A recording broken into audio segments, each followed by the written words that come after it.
the last time either of them would be on the podium. Ayrton ran out of luck. There is a lot to go, a lot to learn, a lot to do. But I have plenty of time.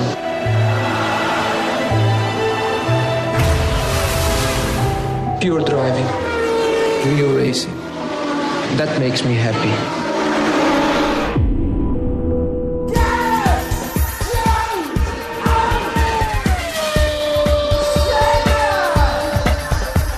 Hello and welcome to a very special edition of Gareth Jones on Speed, if you like, Gareth Jones on Senna.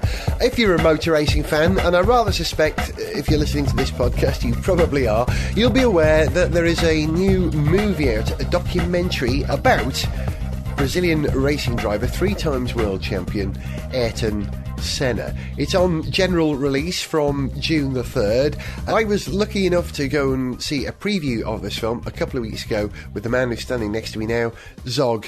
Zog, we really enjoyed this film, didn't we? We did, yeah. It lived up to our expectations, which were fairly high, given that there's been a lot of talk about this film. It won an award, didn't it? It won an award at Sundance Film Festival, which is the independent film festival founded by Robert Redford in the States. Yeah, so it comes with a good buzz, if you like.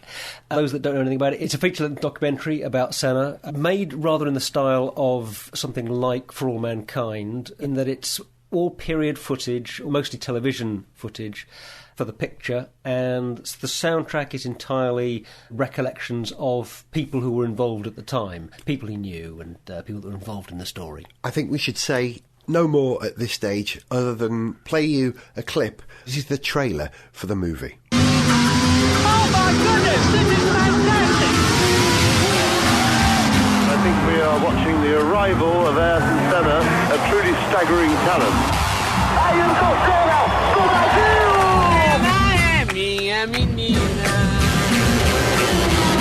He'll be ranked among the all-time greats.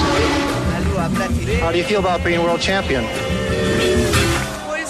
It's not a bad feeling at all, is it? Now Frost takes the lead. Senna is trying to go through on the inside. I was treated like a criminal. The best decision is my decision. I can't stand this. Walking away from the dark forces just doesn't become an option. I was not going to give up. So have any of your girlfriends ever asked you to go faster? Yeah.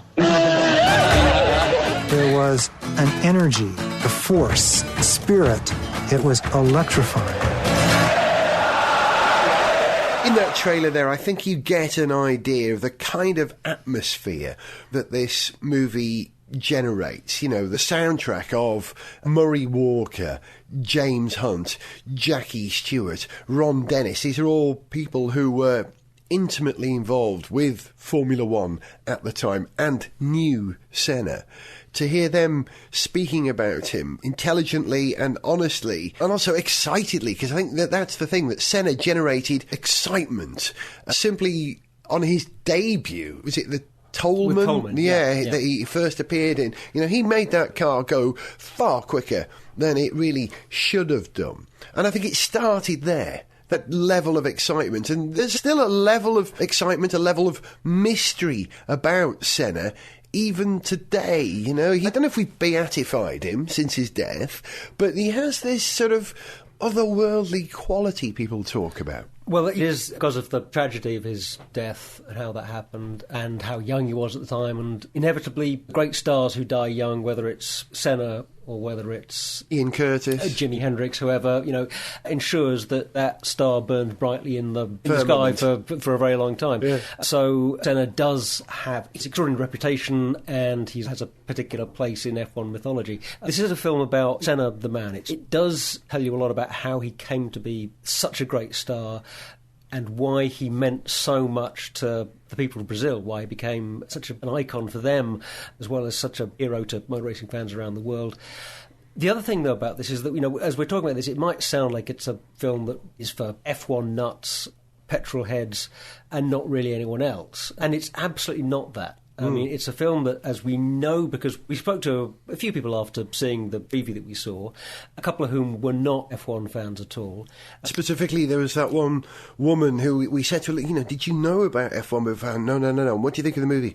Oh, fantastic. Yeah, absolutely. I mean, it's such a dramatic story arc. It's a very moving story arc. It's the classic... It's a simple story, but it's very well told. It's got great material, and it's done with great skill at the same time that it's a very simple story and a simple format. It's not overcomplicated, but it's just done beautifully. And the central character, as you see in this film, is a very charismatic, very thoughtful man. He seems to have a tenderness about him.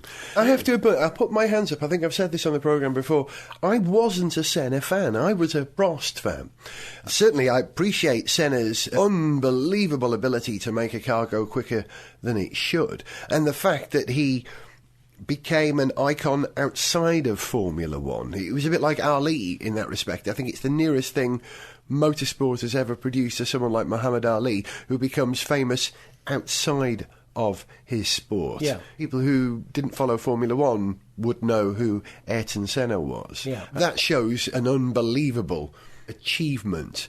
And he has this tenderness. It's an interesting combo, because in the interviews, and there are plenty of wonderful unseen footage that I think Bernie Eccleston released to the makers of this film. Yes, they had access to a lot of footage that other people hadn't had access to. Yeah, they had some, as you say, through Bernie Eccleston. You get an idea of his sort of tenderness. He speaks in very tender tones, but in the blink of an eye, he would then talk about, well, if I have to push someone off a corner to win a race, I will do it. There's a steely hardness that is almost akin to that sort of humane quality he has. That's what makes him the enigma, I think, this duality. Yeah, and tenderness, I mean, you see, without giving anything away or giving spoilers, as it were, you see in some shots and some scenes, you see his reactions to events which are really very deeply felt, and yes, and rather at odds with the ruthlessness that he could display, that he was capable of. Talking about that ruthlessness, I think it's time for another clip from the film.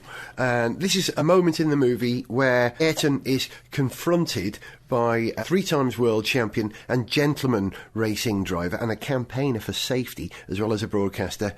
This is how Ayrton got on with Jackie Stewart. If I were to count back all the world champions, the number of times they had made contact with other drivers, that you in the last 36 months or 48 months have been in contact with more other cars and drivers than they might have done in total. I find amazing for you to make such a question, Stuart, because you are very experienced and you know a lot about racing. And you should know that by being a racing driver, you are under risk all the time. And by being a racing driver means you are racing with other people. And if you no longer go for a gap that exists, you're no longer a racing driver, because we are competing. We are competing to win. And the main motivation to all of us is to compete for a victory. It's not to come third, fourth, fifth, or sixth. But hasn't that always been the case? Well, I think it's all irrelevant. All what you're saying, Jack, is really irrelevant. Because I'm a driver that won more races than anybody over the past 3 years. I'm a driver that has been on pole position more than anybody in history. And I'm a driver that won 2 titles in the past 3 years. And I don't think I cannot comprehend how you can try to turn things around to say that I've been involved in more accidents than anybody, because that is not true as well. There was quite a gulf between Jackie Stewart's approach to motor racing and Ayrton Senna's approach. They were of a different era. They were not a gulf apart, to be sure, but far enough apart perhaps in time. And, Jackie Stewart is one of the few people, as an interviewer, who could confront Ayrton Senna with that idea. If you want to challenge Senna about his driving and whether he was too aggressive or not, you need to be somebody like Jackie Stewart to be able to put those questions with some authority. And to really be able to push him on a point, because otherwise it's too easy for the guy to say, well, you're not a racing driver, you don't know what it's like out there, and you have to take that at face value if you don't really know what you're on about. You talk about confrontation. There's quite a lot of confrontation in the movie. There is a sense of foreboding, obviously, and tension. You see that relationship between Senna and Prost evolving before your very eyes, the moments that they choose to illustrate that part of the dynamic. It's wonderful. It's a well-chosen film as well. There are some great shots. The material was all shot, 30 years ago, arguably, 20 years ago. 94 is the most recent stuff in the film. And I know it's a short diversion, but I went on an editing course recently. And one of the things that the chap on the course said, which is an age-old rule in television, is that the difference between the stuff we see on TV and the stuff that we shoot ourselves, our home movies, is that your home movies would be like the rushes, all the material that you shot, and you watch the whole thing. Television and movies are the very best moments, choosers' very best moments. And shots which I've seen before of the Lotus JPS in the rain, Senna's first win. But there's a great reveal, one shot, one moment in that shot where there's the hubbub of the paddock and then everyone moves out of the way and there emerges Senna in his car. And that's like the first time you see him, and it almost takes your breath away. That, allied with the music, sometimes celebratory in a sort of a samba way, it's sometimes quite sombre, there's strings there. It does create an atmosphere, and I like the movie for the soundtrack as well. Interesting you say that. Yes, it was absolutely a good soundtrack, I agree. I hardly noticed it at all during the film, which is as it should be, really. As a rule, you shouldn't really notice the music. But looking on the credits as they were rolling, it was interesting to see that actually a few bits of the soundtrack had been recycled, if you like, from other films. The soundtrack was by a Brazilian composer called Antonio Pinto, who'd done music for Collateral, amongst other films, City of God, I think. And he'd reused a couple of tracks as well as writing new music for this. So yes, very good soundtrack. Just to get back to one thing, you mentioned Muhammad Ali as one of those other sports stars who breaks out from their sport and becomes an international superstar. There's another interesting comparison in this, in that I think this is, of the handful of really good sports documentaries I can remember seeing, this is up there with Hoop Dreams and When We Were Kings, the documentary about the Rumble in the Jungle. I've only seen one of those. Right. Well, whichever one it is that you haven't seen, do see the other one. Yeah. Because this is absolutely a documentary that, having no knowledge of or interest in the sport, could still make a hell of an impression on you. It's a beautiful and fascinating film, even if you're coming to the subject with no knowledge. I don't think you can underplay the significance of Senna in the history of modern sport. His death ultimately led to a step up in the safety of Formula One, which allows moments like Nico Rosberg's crash at Monaco recently in final practice. It allowed him to survive that. Every now and again there's a ramp up in safety, and the introduction of the side head restraints in Formula One has clearly saved lots of lives. That itself is a significant contribution by Senna in death. In life, he brought a ruthlessness to the sport, which I'm not certain had existed there before. I'm sure there were ruthless drivers in the past, but I doubt if any were as ruthless as Ayrton Senna himself. And that kind of upped the game of the sport. It made it a harder battle than ever. I mean, when you've got someone, a genius like Prost, who struggled against Senna in some contexts, that's the measure of the man, isn't it? Yeah, absolutely, yes. That is absolutely a measure of his quality, of his talent, and of his character, because as the film shows, it wasn't just his ability, if you like. His mental toughness was part of it as well. And speaking about Prost, of course, the relationship with Prost is central to the film and is a large part of it. The film tells the story rather more from Senna's point of view. It's a little bit more sympathetic, perhaps, to the Senna side of the argument, if you like, if you insist on making things a Prost versus Senna thing, which is stupidly oversimplistic. So, but if you want to go that way, you could say that the film does rather take Senna's side. Inevitably, it is Senna's story, but it's not unfair. Yeah, I was about to say Senna. Exactly that. To Prost, I beg your pardon. Yeah, it's a Prost, yeah. In its defence, I would say that having watched this film, I kind of expected to like Senna more than I had previously. But I think they allow us to see the full spectrum of Senna's personality enough that it reinforced that belief that I always had about Senna, that I think maybe that was just a little too aggressive, and that the whole God thing winds me up as well. It really does. Well, it's interesting. I mean, we're both fairly confirmed atheists, and we don't really go for the whole beady sky pilot thing, and Ayrton Senna did go for the beady sky pilot thing in a very big way, he attributed a lot of its success to God, and it's not the way I would see things, but still, what a driver, what a driver. Yeah. It's also worth saying that from the point of view of the F1 fan, there's a lot of very interesting. There are a lot of maybe sort of quite small elements in the film as it goes along that are wonderful to see, whether it's some of Ron Dennis's comments and recollections in particular, which I think to people that maybe see Dennis as a very cold, calculating and not very human person, I think would be quite surprising. Yeah. And I love the behind-the-scenes stuff in the driver's briefing. You got this. You stole one of my favourite bits. Yeah, I mean, shall I describe the scene? Go on. There's an argument going on in the driver's briefing over safety on the circuit, and at one point, Senna stands up and I've never seen this stuff before. It's great that they almost had like a documentary camera shooting this at the time. Senna makes this very eloquent speech and then storms out, but not before Jean Balestre, was that his name? Jean-Marie Balestre. Jean-Marie Balestre, French is better than mine, who was the president of FISA at the time, who predated the FIA. The way in which he managed those drivers was like a dictator, wasn't it? And you see all this in the film. It was like a teacher dealing with a room full of school children. There's a bit where he addresses the drivers. Actually, this was a different briefing, but addresses the drivers at the start of the briefing and says something along the lines of, OK, now this race, I want you to be a little bit more careful. Let's not have anything too reckless out there. All the young drivers out there, they really look up to you guys. I don't know why. If they knew what we knew...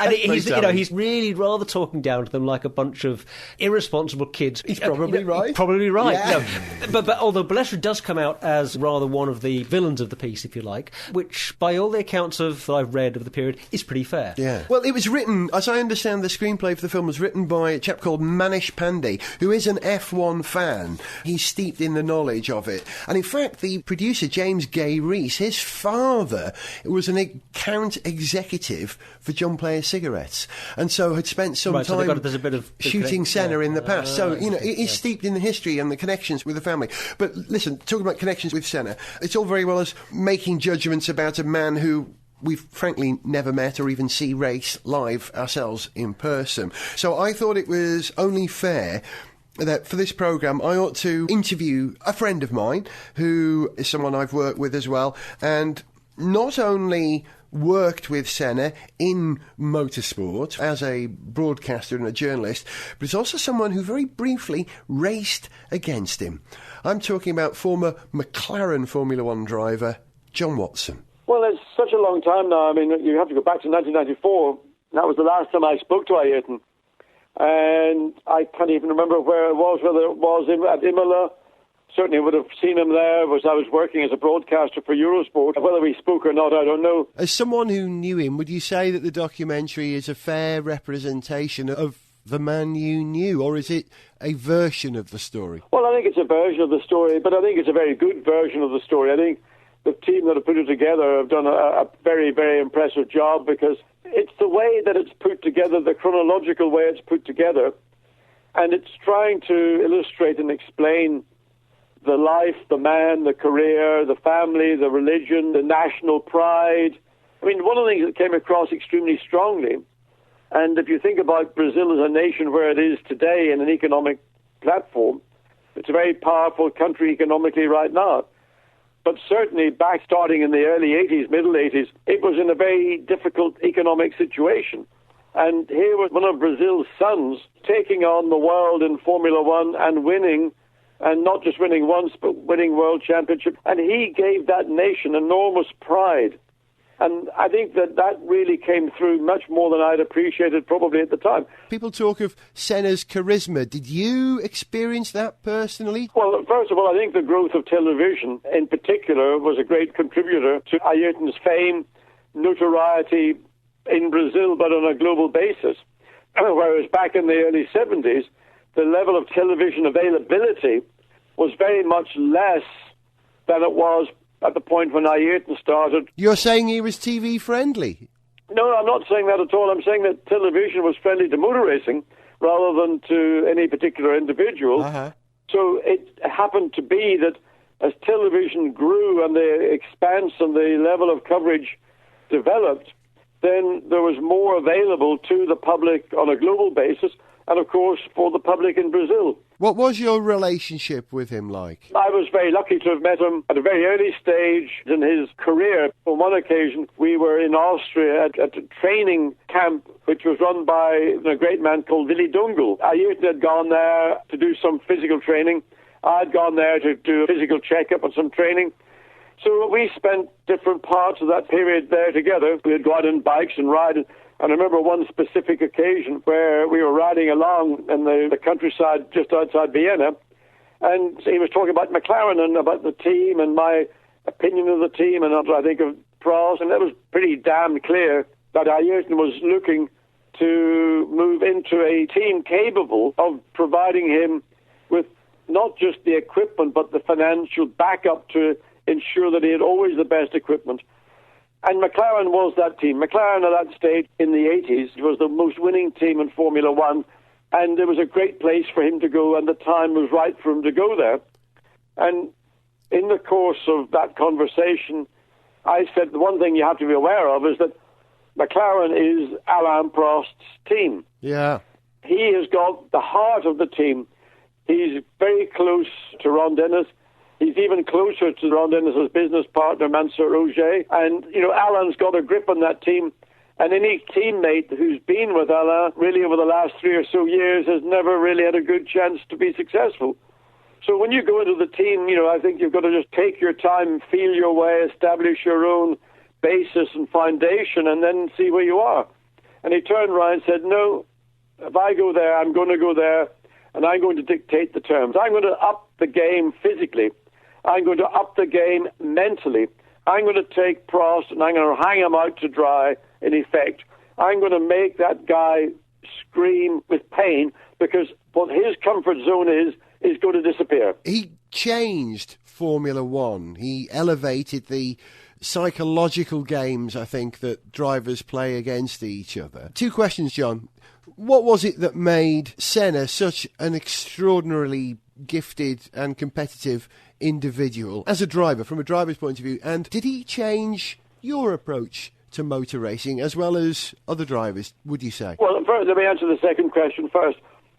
At the time Ayrton came into Formula One, my formal Formula One career had ended. Yeah. So I only did race against him on one occasion. And in that occasion, it was a Brands Hatch in 85, and Senna was in a different world to the entire field. That was unquestioned. But I think what he explained he was going to do to Alain Prost and McLaren was what he did to everybody else. If you think about his 61, I think it is pole positions. That didn't happen by luck. That happened because he made that happen. It was a question of his incredible ability behind the wheel of a racing car. It was his incredible mental and physical commitment to being behind the wheel of a racing car. Is the legend the same as the man you knew? I would say so. I think that the two seem to dovetail very comfortably. I mean, I think that there are a number of people in Formula One who are not necessarily fully signed up members of the Senna fan club. And a lot of those people maybe are on the journalistic side. A lot of them took sides in that battle between Prost and Senna and were very much of the Prost persuasion. There were others who were very much of the Senna persuasion. But I think that a lot of people that I know who actually understand a lot more about motor racing than maybe those that are just simply there observing it or commentating on it or writing about it, to actually understand what Senna was doing in a racing car. I think it takes somebody who's only ever been a racing driver or been that close to it that they can understand, because he redlined, if you like, what was capable and what you could achieve. Sometimes it wasn't very pretty, and you've got to think back to those moments, particularly with Senna and Prost, where in 89 Prost, in my opinion, deliberately drove into Senna. Yeah. And in Japan, in the following season, at the same race 1 year later, it appears that Senna did exactly the same to Prost. So it was a tit for tat, but there was also another element going on within the administration of Formula One, and a particular president, Jean-Marie Balest. Sadly, he's not here either to defend himself. And I think some of his actions were pretty disgusting, in my view, in the manner in which Senna was treated in 89 by the president and therefore by other stewards. He did divide opinion because some people didn't like that ruthlessness. There was no limit to the risk that you're prepared to take, and the intimidation of other drivers by saying, I will never back off, I will never ever concede to you. on the approach to a corner, in an overtaking manoeuvre. That's a dangerous game to play. But if you keep it at the psychological level and you create the belief in other drivers that you will never do it, whether you will or not, but that you will never do it psychologically, well, then you've got an advantage over your competitors. And I never knew whether what Ayrton was saying and what he was indicating, he would have actually, when it came down to it, would have fulfilled. I don't know whether he would have actually put himself into such an immediate danger situation that he would have not backed off, and he would have maybe then had an accident as a consequence. We never got to find that out, Gareth. So, John, he was clearly a magician, but was he someone who could harness forces from elsewhere, or was he the kind of magician who was effectively deceiving you, sleight of hand? You know, it was the belief that he instilled in you. Which would you say was? I think that 61 pole positions, I can't remember the number of Grand Prix wins, 3 World Championships, those aren't things that happened by somebody else's bad luck. He made these things happen, and that's what Ayrton did. He made them happen. He raised the bar, and that is why within the teams that he drove for, he was so loved, because he was taking something and beating a teammate or making that teammate raise his game even higher as well. John, finally, do you think we'll ever see the likes of Ayrton Senna again? Well, I think we have seen that to some degree with Michael Schumacher, because Michael, either consciously or unconsciously, did adopt some of those philosophies that Ayrton had. When you are that successful, you've got to be very, very single-minded. You've got to think primarily of yourself, be selfish, drag the team to your side of the pit garage, and make sure that everything is coming to you first, that you're the person that the team look to deliver on the part of the team. Now, we've got another young German driver who's also making a phenomenal name for himself, Sebastian Vettel. The difference is Sebastian Vettel comes across as being a thoroughly likable, charming, agreeable young man who doesn't appear to have any of the character traits that we've seen from Michael Schumacher in a race car or Ayrton Senna in a race car, which is very interesting. Remember that winning a world championship when you've got the best car is relatively easy.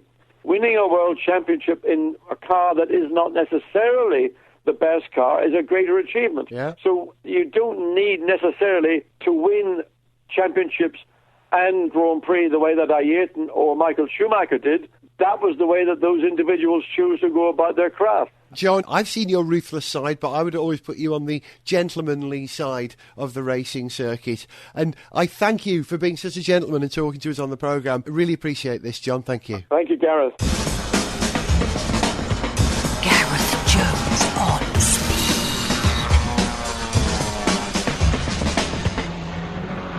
John Watson, who I'm proud to say is someone who knew Ayrton Senna. So do I have a John Watson number now? It's like a Kevin Bacon number. Like a Bacon number or a Bacon Erdos number is the one you've got to have. Okay, explain the Bacon Erdos number. Okay, can you? Yeah, just about. There's a mathematician called Erdos, Thomas Erdos or something. Hungarian. Okay, very good. Well done. And just as you have a Bacon number, you know, if you're an actor who's been in a film with another actor who was in a film with Kevin Bacon, then you've got a Bacon number of 2 because you're 2 removed from Kevin Bacon. If you're a mathematician who's written a paper with a mathematician who's written a paper with another mathematician who's written a paper with Erdos, you've got an Erdos number that goes with that.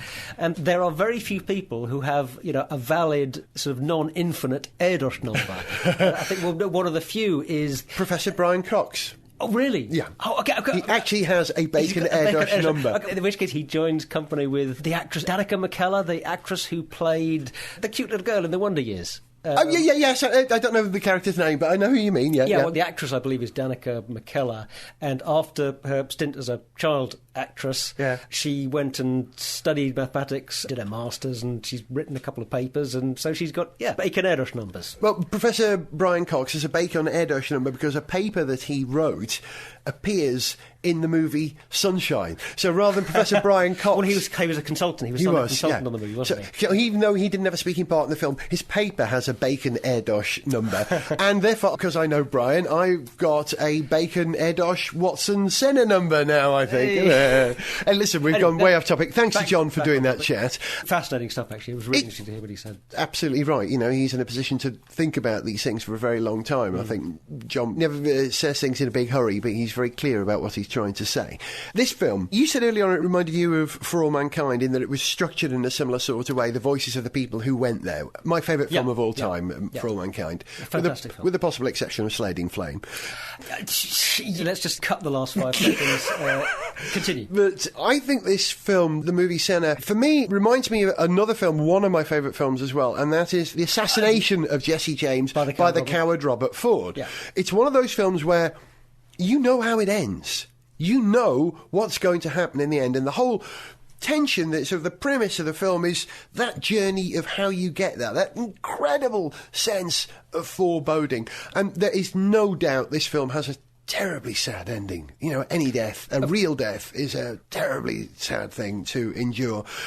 Of course. And the shots of the crash at Imola in '94, I don't think I've seen some of those shots before. There's one in particular where the Williams is sitting there and Senna, his head is slightly to one side, resting against the cockpit sides, and there's a slight twitch. That was unbelievably chilling.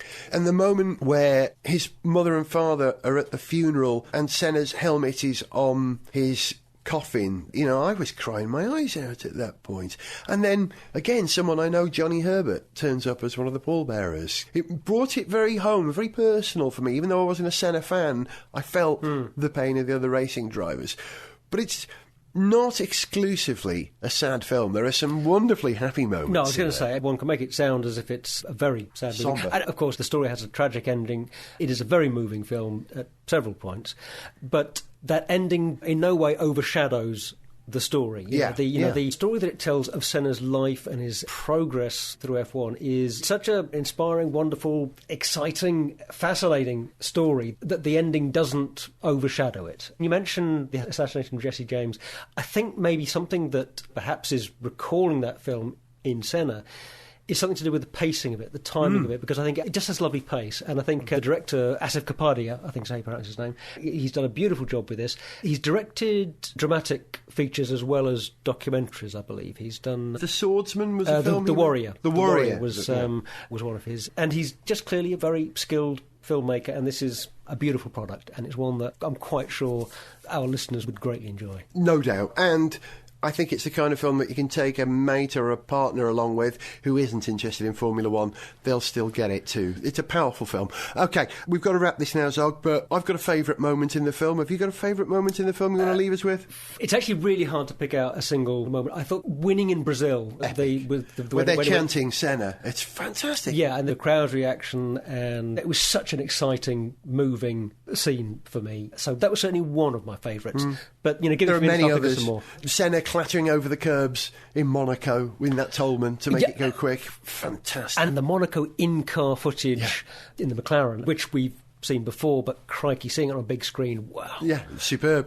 However, my absolute number one favourite bit in the film has got very little to do with motor racing, in some respects, because there's one scene where Senna is appearing on what looks like a Brazilian either children or family Christmas show. Yeah, the Christmas outfit, yes. Yep. The Christmas outfit, yeah. He's standing next to this leggy, tall, beautiful Brazilian icon, I think she is, called Zozo, XOXO, I think that's how it's Zozo, you say. Yes, I got that, yeah. Or Zuzu, I don't know. And she is just beautiful, and she's clearly tickled pink, quite literally, by standing next to Ayrton, and she's got sort of a sexy girl Santa outfit on. She's clearly very taken with her. There is more than a frisson in the atmosphere, in that you can see in their relationship, and she says to him in Portuguese, and it's got subtitles. They were a couple at the time, weren't they? Not at that point. I think this is before they came together. I may be wrong, but I mean, he did date her later on. Look at that body language. I think they're a couple. Yeah. True. Yeah, post-coital body language. Good point. But she asks him, you know, what is it you want to say? And he says, I can't say it out loud. He says, go on, whisper it. He's in front of a huge audience, and he whispers something into her ear.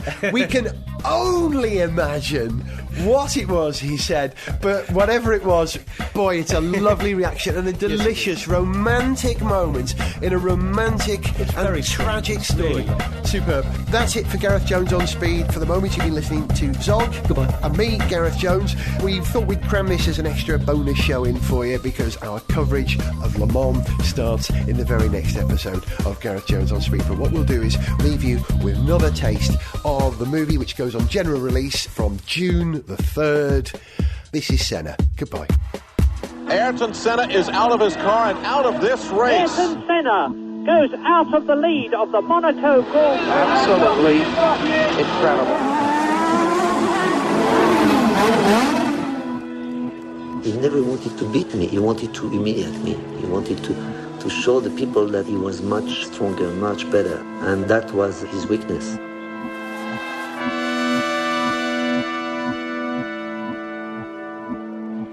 I just came to so close to perfection that weekend that I relaxed. And I opened windows for mistakes. And I learned that there. And since then, I progressively come back because I lost some confidence at that moment. And progressively I fight back. And I got much stronger after that instant. Somehow I got closer to God. And that has been very important for me as a man. To send us an email, see pictures, get song lyrics, join our Facebook fan site or follow us on Twitter, go to GarethJones.tv.